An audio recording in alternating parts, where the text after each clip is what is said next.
factor 3 of 296.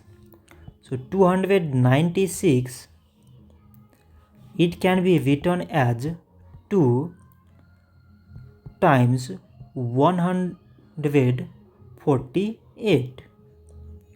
2 times 148 is equal to 296. So 148, it can be written as 2 times 74.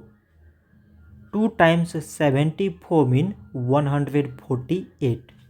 74, it can be written as 2 times 37.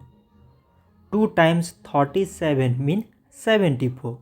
So now we select the prime numbers in all these numbers. So prime numbers are 2, 2, 2 and 37.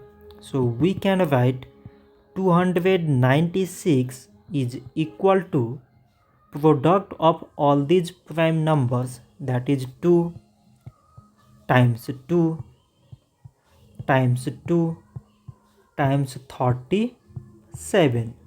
So this much for today and thanks for watching.